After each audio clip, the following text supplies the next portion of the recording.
চাপের মুখে এবার পাকিস্তান পিছু হটলো এবং যেটা জানা যাচ্ছে টি-20 বিশ্বকাপে ভারতের বিরুদ্ধে খেলবে পাকিস্তান, অর্থাৎ বয়কটের সিদ্ধান্ত থেকে পিছু হটলো পাকিস্তান। 15ই ফেব্রুয়ারি কলম্বোতে ভারত পাকিস্তান ম্যাচ, লাহোরে আইসিসির সঙ্গে বৈঠকের পরেই পিছু হটলো পিসিবি। সরকারি প্রকল্প নিয়ে শওকত মোল্লার হুঁশিয়ারি, আর তার পরের দিনই ভাঙড়ে উত্তেজনা ছড়ায়। ভাঙড়ের যা পরিস্থিতি একেবারে সেই ছবি রাখবো আপনাদের সামনে।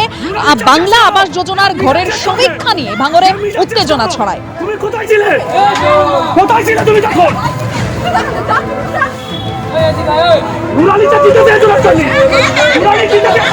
ভোগালী 2 পঞ্চায়েত এলাকায় আইএসএফ তৃণমূল বচসা হয়, হাতাহাতি হয়। বেছে বেছে তৃণমূল নেতা কর্মীদের ঘরের সমীক্ষা করা হচ্ছে।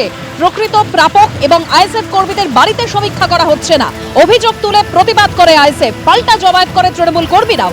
ঘটনাস্থলে গিয়ে পরিস্থিতি নিয়ন্ত্রণে আনে কাশীপুর থানার পুলিশ। না জিতলে সরকারি প্রকল্পের টাকা বন্ধ, এরকমই হুঁশিয়ারি দেন শওকত মোল্লা। গতকাল তার হুঁশিয়ারির পর আজ ভাঙড় উত্তপ্ত।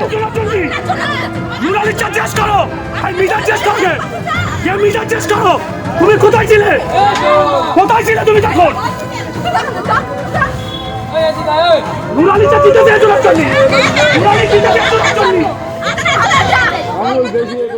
প্রকৃতপক্ষে উনি যেভাবে করতে চাইছেন যে ঘরের সার্ভে, পাশাপাশি গ্রামবাসী সবাই বসবাস করে, খালি তৃণমূল যারা করে তাদের ঘরটা সার্ভে করে উনি সরকারি আওতায় যে ঘর আছে সেই ঘর তাদেরকে পাইয়ে দেবেন, আর বাকি সাধারণ মানুষ যাদের ঘরের লিস্টে নাম আছে, যাদের প্রাপ্য আছে, তারা সামনে দাঁড়িয়ে দাঁড়িয়ে দেখবে।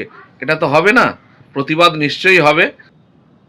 আজকে হঠাৎ করে আইসিআর এসে বলছে ঘর আমরা দিয়েছি, আমাদের ঘর আগে হবে, তৃণমূলের ঘর হবে না। তৃণমূল সরকারের যে মানে যুবকরা রাস্তায় নেমেছে এবং আইসিএফ এখান থেকে ওরা কবরে ঢুকে গেছে, আর ওরা উঠতে পারবে না, এটুকু আমি বলতে পারি। যদি ক্ষমতা দেখে ওরা নওশাদের ফোন করে ওরা ঘর লেখ দিদিকে বলে ঘর নেবে, আর ওদের ঘর আগে দেবো, আগে আমাদের ঘর হবে কি? আমরা এখানে ক্ষমতায় আমরা ঠিক করবো কাদের ঘর ঠিক আগে দেবো। আইএসএফ এর আমরা ঘর দেবো না। আইএসএফ যারা করবে তাদের ঘর হবেই না। না জিতলে সরকারি প্রকল্পের টাকা বন্ধ। গতকাল ঠিক কি হুঁশিয়ারি দিয়েছিলেন শওকত মোল্লা, শুনুন। আমাদের এই ভাঙড় থেকে 3টে অঞ্চল আমরা হেরে গিয়েছিলাম। আমাদের সরকার সেই 3টে অঞ্চলের ঘরটাকে পুরোপুরি বন্ধ করে দিয়েছে। দাদার খাবে আর মামার গাইবে, বলবে ওটা মমতা বন্দ্যোপাধ্যায়ের বাবার টাকা। মমতা বন্দ্যোপাধ্যায় সরকার টাকা দেবে, আর তার মা মাসি নিয়ে এই চালতাবেড়িয়া শানপুকুরের কিছু সমাজ বিরোধী তারা টানাটানি করবে। আমরা বলছি টাকা আমরা বন্ধ করে দিয়েছি, যদি হিম্মত থাকে বাপের বেটা হও, সেই টাকা নিয়ে নাও, দেখি কত বাপের বেটা আছো তোমরা। আগামী দিনেও আমি পরিষ্কার বলি, আমাদের এই অঞ্চলে সিএমআরতে যে নাম এসছে, আমি প্রত্যেকটা নেতার কাছে অনুরোধ করব, আইএসএফ এর একজন না যেন টাকা পায়, তার ব্যবস্থা আমাদের তৃণমূল কংগ্রেসকে করতে হবে। পরবর্তীকালে কৃষক বন্ধু, লক্ষ্মীর ভান্ডার টাকা পাচ্ছেন, দেখা যাবে সেটা। কারণ এই টাকা কেন্দ্রের বিজেপি সরকার দিচ্ছে না, এই টাকা নওশাদ আব্বাসের মতো দালালরা দেয় না, এই টাকা মমতা বন্দ্যোপাধ্যায় তার রাজস্ব কোটা থেকে বাংলার গরিব মানুষের হাতে পৌঁছে দিচ্ছে, বাংলার মানুষের মুখে হাসি ফোটাচ্ছে। আপনারা শুনলেন গতকাল শওকত মোল্লা ঠিক কিভাবে হুঁশিয়ারি দিয়েছিলেন, আর তার এই মন্তব্যের পরই আজ ভাঙড়ের পরিস্থিতি উত্তপ্ত হয়ে ওঠে। বিরোধী দলনেতা শুভেন্দু অধিকারী কি বলছেন শোনাবো।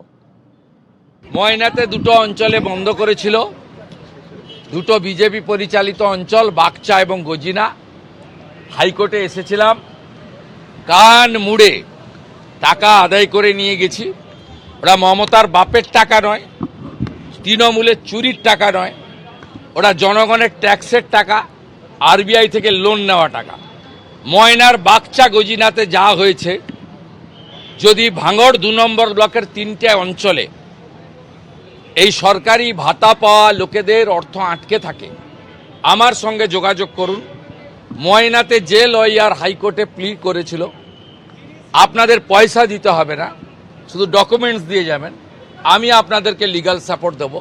অপোজিশন লিডারের কাজ এটা, বিজেপি এটা শিখিয়েছে। এবিপি আনন্দ, এগিয়ে থাকে, এগিয়ে রাখে।